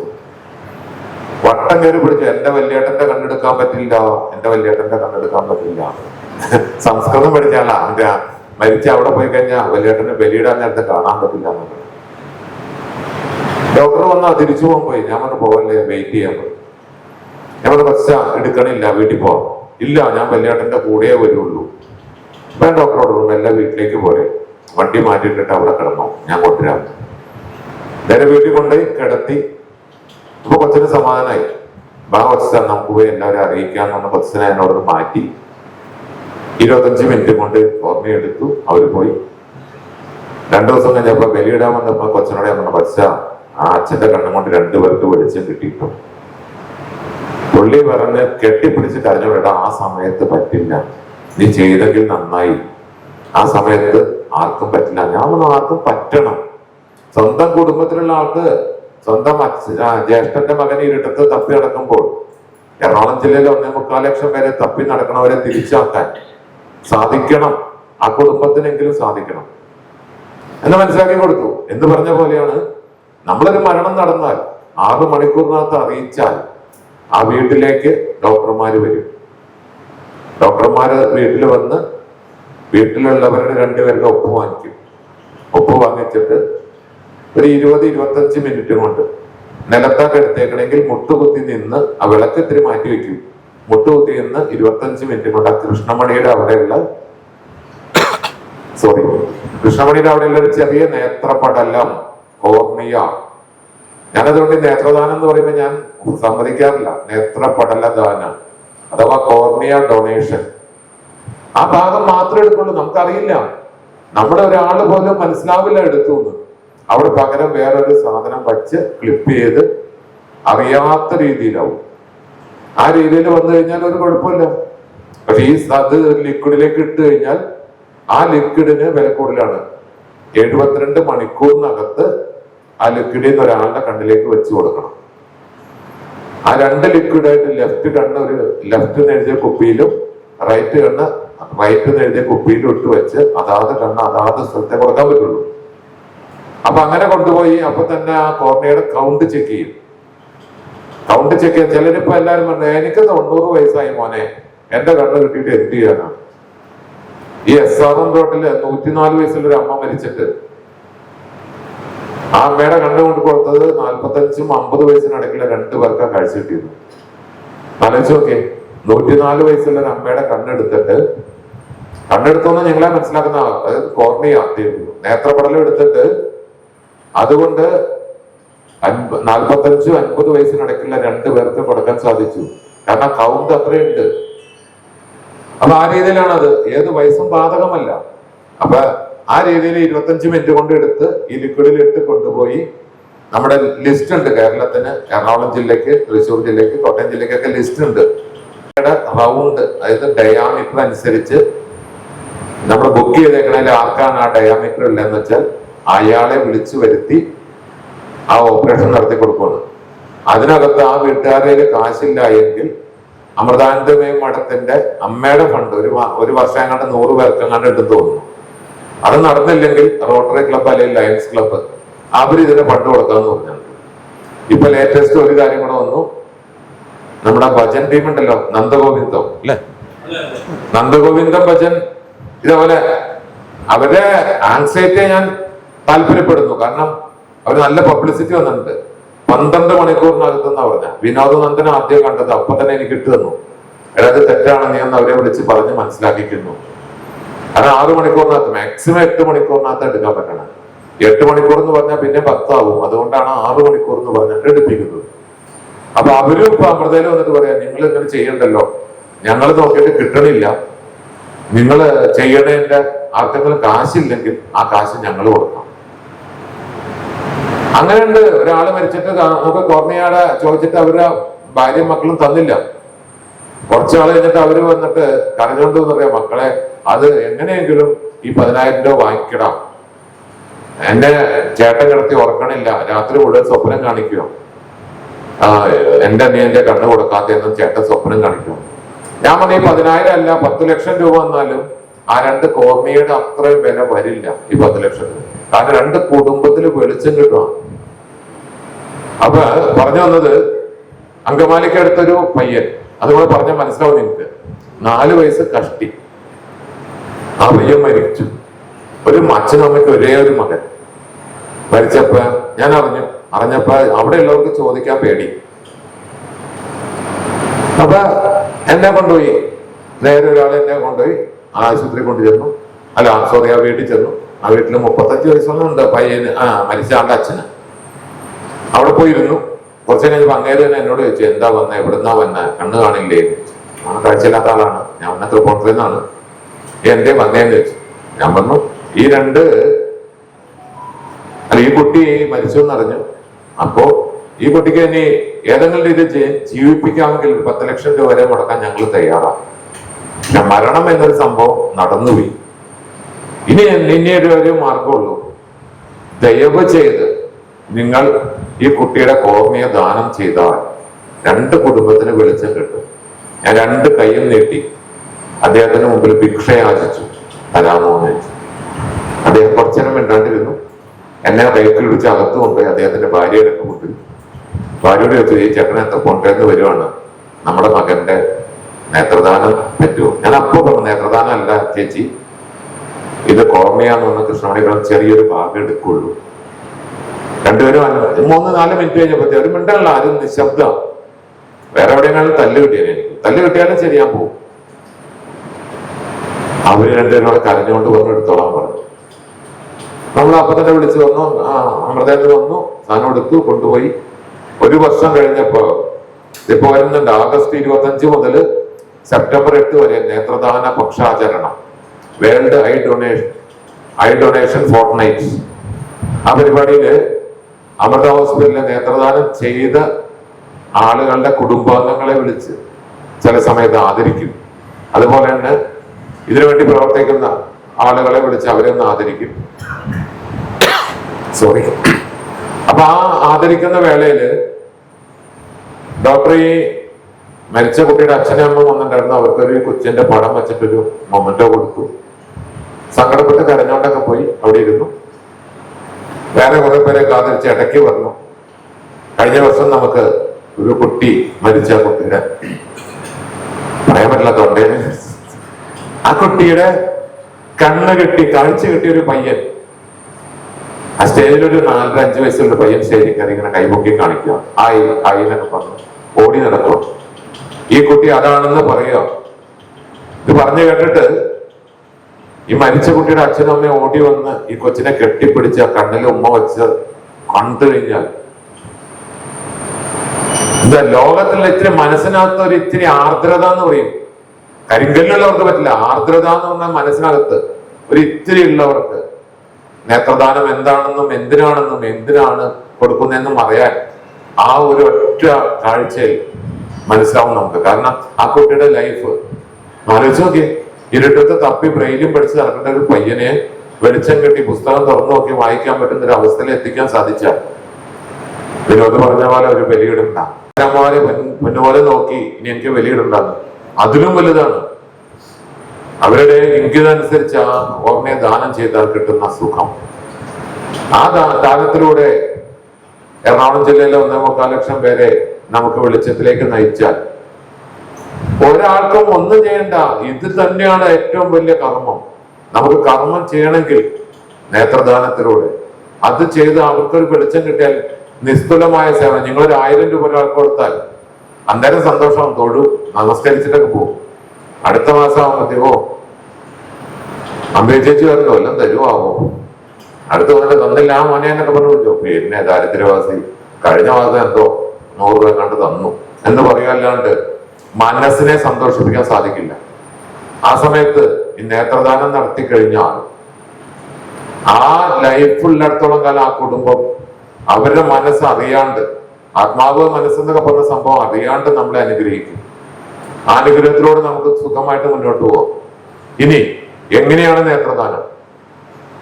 ആർക്കൊക്കെ ചെയ്യാം?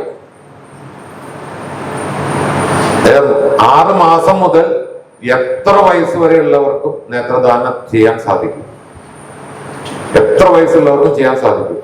പിന്നെ മഞ്ഞപ്പിത്തം ലൈവായിട്ട് മഞ്ഞപ്പിത്തമായിട്ട് മരിക്കുന്നവരുടെ കോർണിയ എടുക്കാൻ സാധിക്കില്ല. ഈ കോവിഡ് വന്നിരുന്നില്ലേ, കോവിഡ് സമയത്ത് കോവിഡ് ഉള്ളപ്പോൾ മരിച്ച ആ കോർണിയ എടുക്കാൻ പറ്റില്ല. പിന്നെ അടുത്തത് ബ്രെയിൻ ക്യാൻസർ, ബ്ലഡ് ക്യാൻസർ, ഇത് രണ്ടു വന്നാലും നമുക്ക് എടുക്കാൻ സാധിക്കില്ല. 14 ദിവസത്തിൽ കൂടുതൽ വെന്റിലേറ്ററിൽ വെച്ചിരുന്ന ഒരാളെ, ചിലരില്ലേ മറ്റേ വിദേശത്ത് മക്കളെ വരാനൊക്കെ ആയിട്ട് വെന്റിലേറ്റർ വെച്ചോണ്ടിരിക്കും. ആ വെന്റിലേറ്ററിൽ വെച്ച് 14 ദിവസം വെന്റിലേറ്ററിൽ ഇരുന്നാൽ ആ കോർണിയ നമുക്ക് എടുത്താൽ ഗുണം കിട്ടില്ല. അതല്ലാണ്ട് ബാക്കി ആരുടെ കോർണിയയും 6 മണിക്കൂറിനകത്ത് നമുക്ക് എടുക്കാം. തൂങ്ങി മരിച്ചവരുടെ പറ്റില്ല. പോയിസൺ കടിച്ച്, പാമ്പ് കടിച്ച്, പട്ടി കടിച്ചത് അതൊന്നും പറ്റില്ല. വേറെ ആരുടെ വണ്ടി ആക്സിഡന്റ് ഒക്കെ ആണെങ്കിലും എന്ത് പറ്റിയാലും നമുക്ക് എടുക്കാൻ സാധിക്കും. ആ കണ്ണുകൾ 2 പേർക്ക് കാഴ്ച കിട്ടാൻ നമുക്ക് എല്ലാവർക്കും സാധിക്കണം. ഈ 6 മണിക്കൂറിനകത്ത് അറിയിക്കുക എന്നുള്ളതാണ് ഏറ്റവും വലിയ കാര്യം. അപ്പൊ നമ്മളല്ലേ, ഞാൻ ഇപ്പൊ ചെയ്യണം എന്താണെന്നറിയോ? ചില അമ്മമാരൊക്കെ പറയുമ്പോ ഞാൻ അവരെ മക്കളെ കാണിച്ചു കൊടുക്കാനായിട്ട് സമ്മതപത്രം ഞാൻ ഒപ്പിട്ട് വാങ്ങിക്കാറുണ്ട്.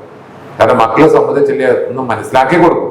അതേ അമ്മ ജീവിച്ചിരിക്കുമ്പോ സന്തോഷപൂർവ്വം ഒപ്പിട്ടെന്ന നിങ്ങളുടെയൊക്കെ മറ്റേ സ്ഥലവും വീടും ബാങ്കിൽ കിടന്ന ബാലൻസ് ഒക്കെ ഇത് ഒപ്പിട്ട് വെച്ച് മുദ്രപത്രം നിങ്ങൾ അംഗീകരിക്കും.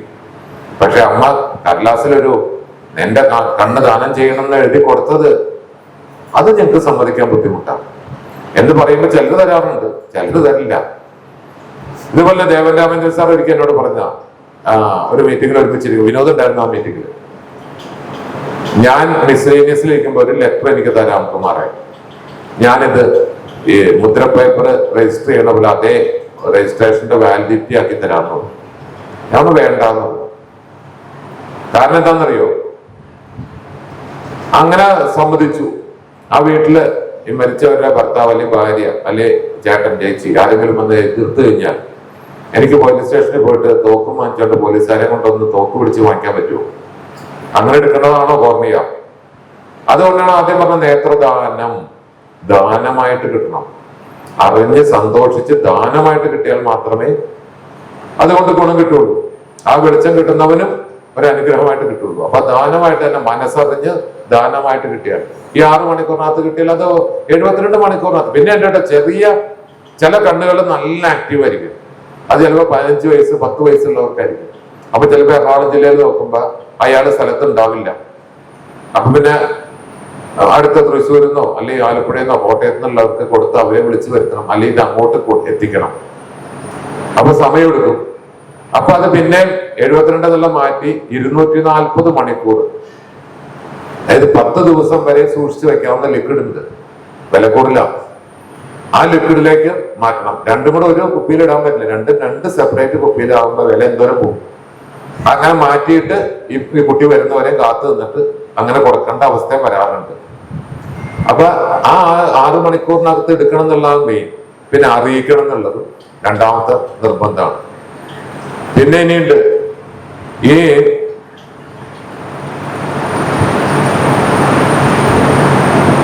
നേത്രദാനത്തിന്റെ സന്ദേശങ്ങൾ നിങ്ങൾക്ക് സുഖമായിട്ട് പറ്റും. നിങ്ങളുടെ നേത്രദാനം ചെയ്യാം എന്ന് പറഞ്ഞ് നമ്മളെ പറഞ്ഞു കഴിഞ്ഞാൽ അത് പറ്റിക്കില്ല. അല്ലെങ്കിൽ നിങ്ങൾ നിങ്ങളുടെ കുടുംബത്തിൽ അത്രയും ബോധവാന്മാരാക്കണം. ഞാൻ മരിക്കുമ്പോൾ എന്റെ കണ്ണ് കൊടുക്കണം, എന്റെ ഏറ്റവും വലിയ ആവശ്യം അതാണ്, അല്ലെ എന്റെ സ്വത്തുവകകളൊന്നും നിങ്ങൾക്ക് അർഹതല്ല എന്ന് ജീവിച്ചിരിക്കുമ്പോൾ പറഞ്ഞ് മനസ്സിലാക്കിക്കൊണ്ടിരിക്കണം. എന്നാലും പറ്റില്ല. കാരണം ഇതിനെക്കുറിച്ച് ഏറ്റവും കൂടുതൽ ചെയ്യുന്ന ഒരു ഡോക്ടറുടെ അമ്മ മരിച്ചിട്ട് ഞാൻ വേണ്ടി വന്ന് ആ ഡോക്ടറെ ഓർപ്പിക്കും. ആ സമയം അതാണ്. ഒരു കുടുംബത്തിൽ മരിച്ചിരിക്കുമ്പോൾ അവർക്ക് വേണ്ടപ്പെട്ട ഒരാൾ വേർപാടില് നേത്രദാനത്തെ കുറിച്ച് ഓർക്കാൻ ബുദ്ധിമുട്ടാണ്. അപ്പൊ ചെയ്യേണ്ടത് നമ്മൾ ഈ കേൾക്കുന്ന, ഇവിടെ എത്ര പേരുണ്ടെന്ന് എനിക്കറിയില്ല, എങ്കിലും നമ്മുടെ മുമ്പിൽ ഒരാൾ മരിച്ചാൽ, നമ്മുടെ നാട്ടിൽ ഒരാൾ മരിച്ചാൽ ഉറപ്പായിട്ടും ഒരു വാക്ക് ചോദിക്കുക. കിട്ടണ്ട. ഞാൻ ഈ കാഴ്ചയിലാണ്ട് ഞാൻ 141 വീട്ടിൽ പോയിട്ടാണ് എനിക്ക് കിട്ടിയത്. ഞാൻ ആദ്യം ചോദിക്കുമ്പോ കിട്ടില്ലായിരിക്കാം. ഇനി നിങ്ങൾക്ക് ചോദിക്കാൻ പേടിയാണെങ്കിൽ ഞങ്ങളെ ഒന്ന് വിളിച്ചറിയിക്കുക, എന്റെ സ്ഥലത്ത് ഇന്ന ആള് മരിച്ചിട്ടുണ്ട്, ഇത്ര സമയം ആയിട്ടുള്ളൂ. അവിടുത്തെ ഫോൺ നമ്പർ, അവരുടെ മകന്റെ അല്ലെങ്കിൽ അച്ഛന്റെ അമ്മയുടെ നമ്പർ, അല്ലെങ്കിൽ അവിടുത്തെ NSSന്റെ ആളുടെ നമ്പർ, ഇതൊന്ന് വിളിച്ചു നോക്കൂ എന്ന് പറഞ്ഞാൽ എനിക്കൊന്ന് വാട്സാപ്പ് ചെയ്താൽ മതി. അല്ലെ ഞങ്ങളുടെ സംഘടനയിലുള്ളവർക്ക്, അല്ലെങ്കിൽ വിനോദിനാണെങ്കിലും. വിനോദൊക്കെ എനിക്ക് ഏറ്റവും അത്ഭുതം, വിനോദിന്റെ അച്ഛന്റെ അമ്മയൊക്കെ തന്ന അവരുടെ അല്ലേ, അത് നമുക്ക് സ്വന്തമല്ലേ, കുഴപ്പമില്ല. എടപ്പള്ളി ഗണപതി അമ്പലത്തിന്റെ രാജാവ് ഏതാണ് വിനോദേ? ശങ്കരരാജാണെന്ന് അദ്ദേഹം മരിച്ചു. അതിന് വിനോദെടുത്ത എഫർട്ട് കണ്ടാൽ വിനോദനാണ് കാഴ്ചയില്ലാത്തതെന്ന് എനിക്ക് തോന്നിപ്പോയി. കാരണം അവരുടെയൊക്കെ വീട്ടില് പെർമിഷൻ എടുക്കണമെങ്കിൽ അവസ്ഥ. അദ്ദേഹത്തിന്റെ ജ്യേഷ്ഠനോട് അനിയനോട് ചോദിച്ചപ്പോ അയ്യോ ഞാനല്ല, അവരുടെ മകൻ ബാംഗ്ലൂരിൽ നിന്ന് വന്നുകൊണ്ടിരിക്കുക. മകനോട് ചോദിച്ചപ്പോ അത് അയ്യോ ജ്യേഷ്ഠൻ പറയണം. നമ്മുടെ രാമായണത്തിലെ ശൂർപ്പണഖ രാമന്റെ ലക്ഷ്മണന്റെ അടുക്ക മാറി മാറി നിൽക്കണ പോലെ ആദ്യം പറഞ്ഞ ബാംഗ്ലൂരിൽ നിന്ന് ഇവിടെ എത്തിയിട്ട് നമുക്ക് ആലോചിക്കാം. അത് കഴിഞ്ഞ് 6 മണിക്കൂർ കഴിഞ്ഞിട്ട് കിട്ടിയിട്ട് എന്ത് ചെയ്യാനാ? വിനോദ കാര്യങ്ങൾ പറഞ്ഞ് മനസ്സിലാക്കി ഞാൻ 5 മിനിറ്റ് ഓടുമ്പോ ഞാൻ വിളിക്കുക, വിനോദ എന്തായിടാ എനിക്ക് ഇവിടുന്ന് അമൃതയിൽ ആളെ വരുത്തണം, നിക്കട ഞാൻ പറയട്ടെ എന്ന് പറയും. പ്രതീക്ഷിക്കണ്ട, ഞാൻ പറഞ്ഞു നോക്കട്ടെ. ഇങ്ങനെ പറഞ്ഞ് 1/2 മണിക്കൂർ പറഞ്ഞ് മനസ്സിലാക്കി. അവന് ഇന്റർനെറ്റ് സുഖയുടെ ഇല്ല എന്ന് പറഞ്ഞാൽ അവന് പോയാൽ മതി. പക്ഷെ അവന് കാഴ്ചയില്ലാത്തതിന്റെ ബുദ്ധിമുട്ട് അവന്റെ കൂട്ടുകാരൻ കാണിക്കുന്നതും, അതേപോലെ കാഴ്ച കിട്ടിയ അവന്റെ അച്ഛന്റെ അമ്മയുടെയും കൊടുത്തിട്ടുള്ള അനുഭവം, പരിചയത്തിലും റിലേഷനിലും പെട്ട ഞാൻ പറയാം 42 പേരുടെ കോർണി എടുക്കാൻ സാധിച്ചിട്ടുണ്ട്. നല്ലൊരു കയ്യടി കൊടുത്തേ. ഉറങ്ങുകയാണെങ്കിൽ മറക്കാം, കേട്ടിരുന്ന് ഉറങ്ങുകയാണെങ്കിൽ ഒരു സ്വന്തം അടിച്ചു കഴിയുമ്പോൾ ഒരു എനർജി വരുന്ന എഴുതിട്ട് വിനോദന് കൈയടിക്കാൻ വേണ്ടിട്ടല്ല. പോരെ, സന്തോഷമായില്ലേ വിനോദൻ? അപ്പൊ അത് നമ്മൾ ചെയ്താൽ മാത്രം മതി. അത് ചെയ്താൽ തീർച്ചയായിട്ടും നല്ലൊരു മുന്നേറ്റം നമുക്ക് ഭാരതീയ വികാസ് പരിഷത്തിനാവട്ടെ, കലൂർ ഏരിയയിലുള്ള ആളുകൾക്കാവട്ടെ അഭിമാനിക്കാം.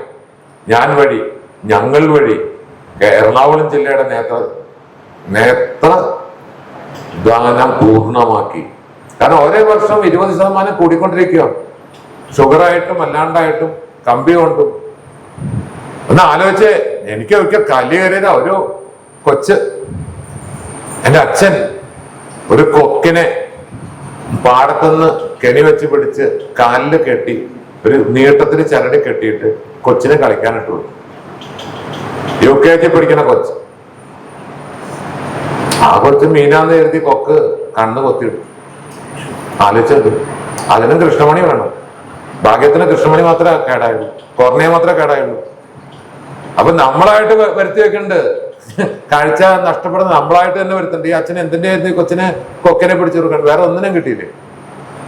അപ്പൊ ആ രീതിയിലും കാഴ്ചയില്ലായ്മ വരുന്നുണ്ട്. അപ്പൊ അതിനെല്ലാം നേരത്തെ നമ്മൾ ശക്തിയുക്തം മുന്നോട്ട് പോയാൽ മാത്രമേ നടക്കുള്ളൂ. ഇത് കൂടാണ്ട് ഇതിപ്പോ അങ്ങനെ ഒരു ഇതില് പിന്നെ രക്തദാനം. എറണാകുളം ജില്ലയില് എന്തോരം വേണമെന്നറിയോ രക്തം ഒരു ദിവസം? നമ്മളൊന്നും അറിയുന്നില്ല. നമ്മൾ നമ്മുടെ സുഖം, നമ്മുടെക്കാളും മോളില് അപ്പുറത്തെ വീട്ടിലെ രാമൻ ചേട്ടൻ 2 കാറ് മേടിച്ചു, എനിക്ക് 2ാമത്തെ കാറില്ല, 1 കാറേ ഉള്ളൂ എന്ന് പറഞ്ഞ് നിൽക്കുന്ന സമയത്ത് എറണാകുളം ജില്ലയിൽ കൂടെ തെക്ക് വടക്ക് ഓടുകയാണ് ബ്ലഡിന് വേണ്ടി ആൾക്കാർ. തെക്ക് വടക്ക് ഓടുക. അതിനും ഒരു പരിധി വരെ ജ്യോതി സായി കെയർ മുന്നോട്ട് വരുന്നുണ്ട്. അത്യാവശ്യം കുറച്ച് പേർക്കൊക്കെ നമുക്ക് എറണാകുളം ജില്ലയിൽ കൊടുക്കാൻ സാധിക്കുന്നുണ്ട്. ഇന്നത്തെ ദിവസവും ഏതാണ്ട് 7 പേര് പ്ലാസ്മ, 10 പേർക്ക് ഇന്ന് രാവിലെ തുടങ്ങി ഇതുവരെ ആയിട്ട് കൊടുക്കാൻ സാധിച്ചിട്ടുണ്ട്. അപ്പൊ അത് നമ്മൾ ചെയ്യണം. കാരണം അർഹതപ്പെട്ടവർ എന്ന് പറയുന്നത്, ഞാൻ നേത്രം തരില്ല, അത് കുഴപ്പമില്ല, ഞാൻ എന്റെ കയ്യിലിരിക്കണ 10 രൂപ കൊടുക്കില്ല, അല്ലെങ്കിൽ എന്റെ ശരീരം ഞാൻ മരിച്ചാലും ഒന്നും കൊടുക്കില്ല, എനിക്ക് ബാക്കിയുള്ളവരുടെ വേണം, ബാക്കിയുള്ളവർ എന്ത് ഞാൻ സ്വീകരിക്കും, എന്റെ ശരീരം മുഴുവൻ ആകാശത്തേക്ക് കൊണ്ടുപോകണം, അല്ലെങ്കിൽ സ്വർഗത്തിലേക്ക് കൊണ്ടുപോകണം എന്ന് പറയണവർക്ക് കൊടുക്കില്ല. നിർബന്ധം ഞാൻ കൊടുക്കില്ല. ആ സമയത്ത് അല്ലാത്ത ആർക്ക് വേണമെങ്കിലും ജ്യോതി സായി കെയർ സൊസൈറ്റി രക്തദാനം, അതായത് ജീവതി രക്തദാനം ഗച്ഛതി നേത്രദാനം. അത് ജീവിച്ചിരിക്കുമ്പോൾ രക്തദാനവും മരണശേഷം നേത്രദാനവും എന്നുള്ളതാണ് ജ്യോതി സായി കെയറിന്റെ സ്ലോഗൻ. ആ രീതിയിലാണ് മുന്നോട്ട് പോകുന്നത്.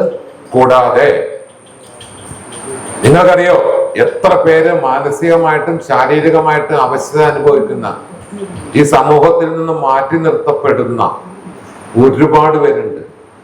സാമ്പത്തികം ഉള്ളവരൊന്നും പുറത്ത് അറിയുന്നില്ല. കാരണം എന്റെ അവസ്ഥ, എന്റെ കാഴ്ചപ്പാട്ട്, എന്റെ വീട്ടിലെ എന്റെ അവസ്ഥ എനിക്കറിയാം.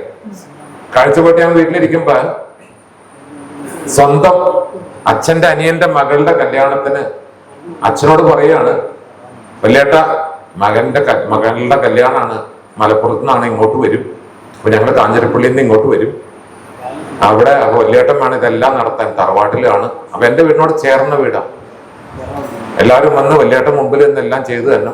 പക്ഷെ ഉണ്ണിയെ വരുത്തരുത് കേട്ടോ, ഉണ്ണിയെ ആ പന്തലിലേക്ക് വരുത്തരുത്. കാരണം അവർക്ക് അപമാനമാണ് രാംകുമാർ, അല്ലെ ഉണ്ണി.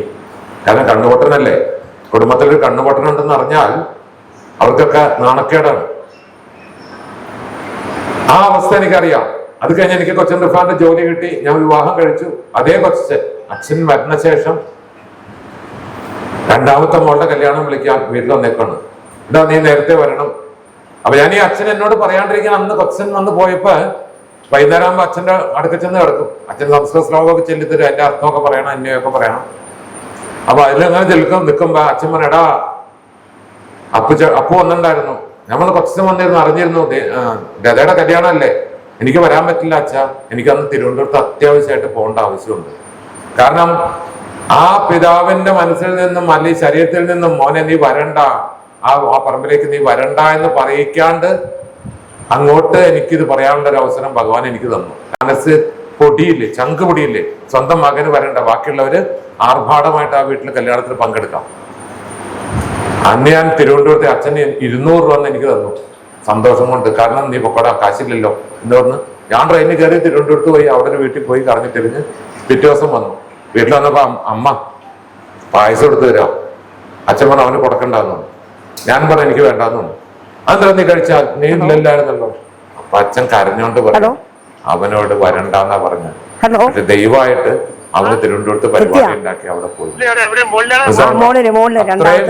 എനിക്ക് അനുഭവിക്കാമെങ്കിൽ ഈ പരിസരത്ത് നിങ്ങൾക്ക് വിളിച്ചാൽ വിളിയാക്കണ ഭാഗത്ത് ഒരുപാട് ഓട്ടിസം ബാധിച്ചും മാനസിക വെല്ലുവിളി നേരിട്ടും അല്ലാണ്ട് ഒരുപാട് പേരുണ്ട്.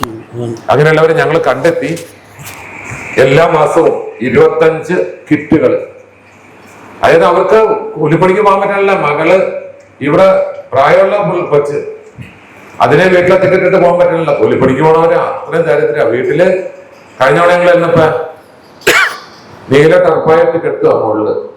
നമ്മുടെ എല്ലാ വീടും ഉണ്ട്, കേരളത്തിൽ മുഴുവൻ വീടും എല്ലാം കൊടുത്ത് അല്ലേ കേന്ദ്രത്തിൽ നിന്നുള്ളത് വാങ്ങിക്കാൻ സമ്മതിക്കുമല്ലേ. വീടിന്റെ മുകളിൽ ഷീറ്റ് ഇട്ടിട്ട് പ്ലാസ്റ്റിക് ഷീറ്റ് വലിക്കുക, പാള ഈ അടക്കാപുരത്തിന്റെ പാള ഓടിന്റെ ഇടയ്ക്ക് വെച്ചിരുന്ന എത്രയോ വീടുണ്ടെന്നറിയും. ആ വീട്ടിലൊക്കെ അകത്ത് മനസ്സിൽ എന്താ പറയുക തീയുമായിട്ട് നിൽക്കുന്ന അച്ഛനമ്മമാരുടെ വീടുണ്ട്. അങ്ങനെയുള്ള 25 കുടുംബത്തിൽ എല്ലാ മാസവും രണ്ടാമത്തെ ശനിയും ഞായറുമായിട്ട് ഞങ്ങൾ പോകും. ജ്യോതി സായിക്കാരുടെ പ്രവർത്തകർ പോകും, അവരോട് 10 മിനിറ്റ് സംസാരിച്ചിരിക്കും. കാരണം അവരുടെ കുട്ടികൾക്ക് ഒരു ആശ്വാസം. കാരണം അവരുടെ അച്ഛനമ്മമാർക്കും അവരുടെ കാലം കഴിഞ്ഞ ഈ കുട്ടിക്ക് ആരുണ്ട്, അതിന് ജ്യോതി സായിക്കാർ കൂടെ ഉണ്ടെന്ന് ധൈര്യം കൊടുത്തുകൊണ്ട് ഞങ്ങൾ ആ വീടുകളിൽ പോകും. 25, 10, 35 വീടുകളിൽ മാറി മാറി പോകും. കാരണം 35 വീട്ടിലേക്ക് കൊടുക്കാനുള്ള കിട്ടണില്ല. അപ്പൊ 25 വീടുകളിൽ 25,000 രൂപയോളം വരും. ഡയപ്പറും ബെഡ് പാക്കും അങ്ങനെയുള്ള സാധനങ്ങള്. ചില വീട്ടില് റേഷൻ ഇല്ല, റേഷൻ കാർഡ് വാങ്ങിക്കാൻ പറ്റണില്ല. വാടക വീടാണ്, വാടകക്കാര് സമ്മതിക്കണില്ല. മറ്റേ വാടക ചീട്ട് കൊടുത്താലേ കിട്ടുള്ളൂ. അതിന് സമ്മതിക്കില്ല. കാരണം ഈ എന്താ പറഞ്ഞ ഭിന്നശേഷിക്കാരുള്ളത് കൊണ്ട് ആ വീട്ടിൽ നിന്ന് മാറിയില്ലെങ്കിലോ എന്ന് പേടിച്ചിട്ട് വീട്ടുകാര് സമ്മതിക്കില്ല. അപ്പൊ അവർക്ക് നമ്മുടെ ഇതിനൊക്കെയുള്ള റേഷനരി കളക്ട് ചെയ്ത് അത് റേഷനരിയാന്ന് പറഞ്ഞുകൊണ്ട് തന്നെ കൊടുക്കും. അതുകൊണ്ടാണ്ട് 10ഓളം ഐറ്റംസ് കടല, പരിപ്പ്, പഞ്ചസാര അങ്ങനെയുള്ള സാധനങ്ങൾ 1000 രൂപയുടെ ഭക്ഷ്യധാന്യ കിറ്റുകൾ അതാത് വീടുകളിൽ എത്തിക്കും. അവരുടെ 10 മിനിറ്റ് ഇരുന്ന് സംസാരിച്ച് ഞങ്ങൾ കൂടെ ഉണ്ടെന്ന് പറഞ്ഞ് വിനോദ് ചില മാസങ്ങളിലെ കാശ് തികയില്ല. വിനോദെ ഈ രണ്ടാമത്തെ ശനി ഞായറുമായിട്ട് അതിന് മുമ്പ് വെള്ളിയാഴ്ചയൊക്കെ വിനോദിനെ വിളിച്ച് അവനറിയാം കാശിനാണ്. അവന് തന്നിട്ടുണ്ട്, ഇഷ്ടംമാതിരി തന്നിട്ടുണ്ട്, മറക്കാൻ പറ്റാത്ത രീതിയിൽ അവൻ തന്നിട്ടുണ്ട്. അപ്പൊ ആ രീതിയിൽ എല്ലാ മാസവും മുന്നോട്ട് പോകുന്നു. ഇപ്പൊ കൂടാതെ ഏറ്റവും പുതിയ പ്രോജക്റ്റ് ഞങ്ങൾ ഈ കുട്ടികളെ ഇപ്പൊ പല സ്ഥലത്ത് സ്ഥാപനങ്ങളുണ്ട്. ഈ കുട്ടികളെ 8,000 തുടങ്ങി 15,000 വരെ കൊടുക്കണം ഒരു മാസം നോക്കണേന്. 1 രൂപ ഇല്ലാണ്ട് ഈ കുട്ടികളെ രാവിലെ കൊണ്ടിരുത്തി വൈകുന്നേരം വരെ ഞങ്ങൾ ഇരുത്തി തിരിച്ച് അവരെ വീട്ടിലാക്കാനുള്ള ഒരു ബിൽഡിംഗ് പണിയാൻ സ്ഥലം എന്റെ വൈഫിന്റെ സ്ഥലം കണ്ടുവെത്തി അതിനകത്ത് ഒരു ബിൽഡിംഗ് പണിയാൻ തുടങ്ങാൻ പോവാണ്. അതിന് നിങ്ങളുടെ എല്ലാവരും സഹകരണം ഉണ്ടാവണം. ഇതേപോലെ നിങ്ങളുടെ കുടുംബത്തില് പിറന്നാളോ അല്ലെങ്കിൽ അടിയന്തരോ ഇപ്പൊ ചില വീട്ടിലുണ്ട് കോർണിയ മാത്രമല്ല, കോർണിയ എടുത്ത് പോകുന്ന 16ാം ദിവസം വിളിച്ചിട്ട് അവര് 5 കിറ്റിന് 4 കിറ്റിന് എന്നൊക്കെ പറഞ്ഞ ആകാശം തരാറുണ്ട്. അപ്പൊ അതേപോലെ നിങ്ങളുടെ കുടുംബത്തിൽ എന്തെങ്കിലും ഒരു സന്തോഷമോ ആഘോഷമോ ഒക്കെ വരുമ്പോൾ ഞങ്ങളെ കൂടെ ഓർക്കുക. എന്തെങ്കിലും സഹായ സഹകരണങ്ങൾ തന്ന് സഹായിക്കണം. ഇതിനൊക്കെ ഉപരി നേത്രദാനത്തിൽ നിങ്ങൾ എല്ലാവരും കൂടെ നിന്ന് സഹകരിക്കണം. നിങ്ങളെ ഒപ്പം ഉണ്ടെങ്കിൽ ഞാൻ നേരത്തെ പറഞ്ഞില്ലേ മുന്നോട്ട് ശക്തിയുക്തം പോകും. എവിടെ ഞാൻ കേരളത്തിലെ എല്ലായിടത്തും പോയി ക്ലാസ് എടുക്കും. ആര് വിളിച്ചാലും പോയി ക്ലാസ് എടുക്കും. 10 പേരുണ്ടെങ്കിൽ 5 പേരുണ്ടെങ്കിൽ അവർക്ക് ഞാൻ ക്ലാസ് എടുക്കും. അപ്പൊ കാരണം എനിക്ക് ആരും പേടിക്കണില്ല. മുമ്പിൽ 1000 പേരിരുന്നാലും 10 പേരിരുന്നാലും എനിക്ക് ഒരേപോലെയാണ്. കേൾക്കണം ഒരാളാണെങ്കിൽ പോലും ശ്രദ്ധിച്ച് കേൾക്കണ്ടെന്ന് ഇടയ്ക്ക് ഞാൻ ചെക്ക് ചെയ്യും. ഇത് എന്തെങ്കിലുമൊക്കെ ചോദിക്കും, മറുപടി കിട്ടാനായിട്ട്. അപ്പൊ വേണ്ടിയില്ലെങ്കിൽ ഓർമ്മ. അപ്പൊ ആ രീതിയിൽ പ്രവർത്തിച്ച് മുന്നോട്ട് പോകും. നിങ്ങളുടെ ഭാഗത്തുനിന്നുള്ള എല്ലാ സഹകരണവും ഉണ്ടാവുമെന്ന് വിചാരിക്കുന്നു. ഭാരതീയ വികാസ് പരിഷത്തിന്റെ ഒപ്പം എന്നും ജ്യോതി സായി കെയർ സൊസൈറ്റി ഉണ്ടാവും. ഈ നേത്രദാന പക്ഷാചരണത്തിൽ ഞങ്ങൾ എറണാകുളം ജില്ലയിലെ 8 പഞ്ചായത്തുകളിലും 2 മുനിസിപ്പാലിറ്റിയിലും കോർപ്പറേഷന്റെ ഒരു ഭാഗത്തും പകല് ബോധവൽക്കരണ സന്ദേശ യാത്ര നടത്താൻ ഉദ്ദേശിച്ചിട്ടുണ്ട്. നിങ്ങളുടെ ഭാഗത്ത് എവിടെയെങ്കിലും വരണമെങ്കിൽ അറിയിച്ചാൽ ഞാൻ ഏത് ദിവസം വന്നെന്ന് വിനോദിനെ അറിയിക്കാം.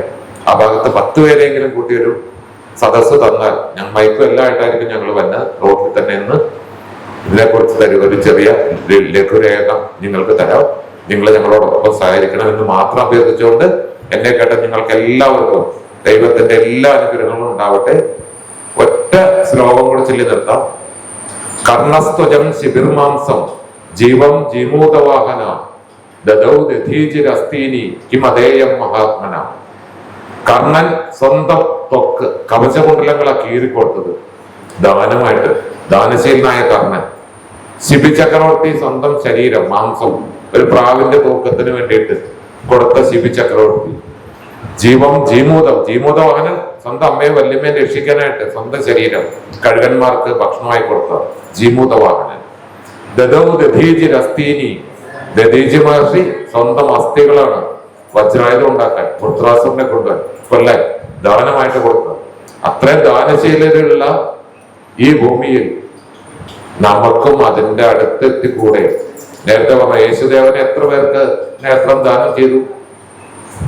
കണ്ണ് സൗഖ്യമാക്കി കൊടുത്ത കുരുടൻ കുരുടൻ കുരുടൻ എന്ന് ബൈബിളിൽ എത്ര സ്ഥലത്തുണ്ട്? എന്നിട്ട് ഈ ബൈബിൾ വായിക്കുന്ന എത്ര പേര് അതിനൊന്ന് സപ്പോർട്ട് ചെയ്യുന്നു? അപ്പൊ അതെല്ലാം നമ്മുടെ ആധ്യാത്മിക ഗ്രന്ഥങ്ങളെല്ലാം പഠിക്കാനുള്ളതാണ്, അത് പ്രാവർത്തികമാക്കാനുള്ളതാണ്. അതെല്ലാവരും അത് ഇനി രാമായണ മാസം വരുന്നു, ഇതെല്ലാം കൂടി കണ്ടുകൊണ്ട് നിങ്ങളുടെ എല്ലാ ഭാഗത്തുനിന്നുള്ള സപ്പോർട്ട് പ്രതീക്ഷിച്ചുകൊണ്ട് ഇനിയും പറയുന്നു. BVP മൊത്തം പറയെങ്കിലും അമ്പേ ചേച്ചിയെ പ്രത്യേകം പറഞ്ഞു, കാരണം എന്നും വിളിയുണ്ട്. ഇതിന്റെ പരിസരത്ത് ഞാൻ വരാറുണ്ട്. ശാസ്താംപാട്ട് കലാകാരനാണ്. എല്ലാ 25 വർഷമായിട്ട് ശാസ്താംപാട്ട് ഞാൻ കാഴ്ചപ്പോയതിനു ശേഷം പഠിച്ചതാണ്. ഇവിടുത്തെ അമ്പലത്തിലൊക്കെ വന്ന് പാടിയിട്ടുണ്ട്. അപ്പൊ എല്ലാവിധത്തിലും എല്ലാ സൗഖ്യം ഉണ്ടാവട്ടെ എന്ന് ഭഗവാൻ അയ്യപ്പസ്വാമിയുടെ നാമത്തിൽ നേരുന്നു. നന്ദി, നമസ്കാരം. ഭാരത് വികാസ് പരിഷത്തിൻ്റെ സ്റ്റേറ്റ് നേതാക്കളെ, ഇവിടെ ഉള്ള ലീഡേഴ്സ്, പിന്നെ എൻ്റെ സുഹൃത്തുക്കളെ, ആദ്യമായിട്ട് ഇങ്ങനെയൊരു മഹത്തായ കാര്യം ചെയ്യാൻ ആത്മാർത്ഥമായിട്ട് മുന്നോട്ടിറങ്ങിയ അംബികാദേവിക്ക് എൻ്റെ പാദ നമസ്കാരം. ആ ഇൻവിറ്റേഷൻ തന്നെ കണ്ടാൽ അതിൻ്റെ ആത്മാർത്ഥത നമുക്ക് മനസ്സിലാവും. ഞാൻ കാത്തിരിക്കും എന്നാണ് ഒരു സെൻറ്റൻസ്. ഏതായാലും കൊച്ചിൻ ഈസ്റ്റ് മുൻകൈയെടുത്ത് എല്ലാ മെമ്പേഴ്സിനും കുടുംബത്തിലുള്ള എല്ലാ ആൾക്കാരും ഈ കണ്ണ് ദാനം ചെയ്യുന്നതിൻ്റെ സമ്മതപത്രം എഴുതി മേടിക്കുകയും അതിൻ്റെ പ്രാധാന്യം ആൾക്കാരെ പറഞ്ഞ് മനസ്സിലാക്കുകയും ചെയ്യണം.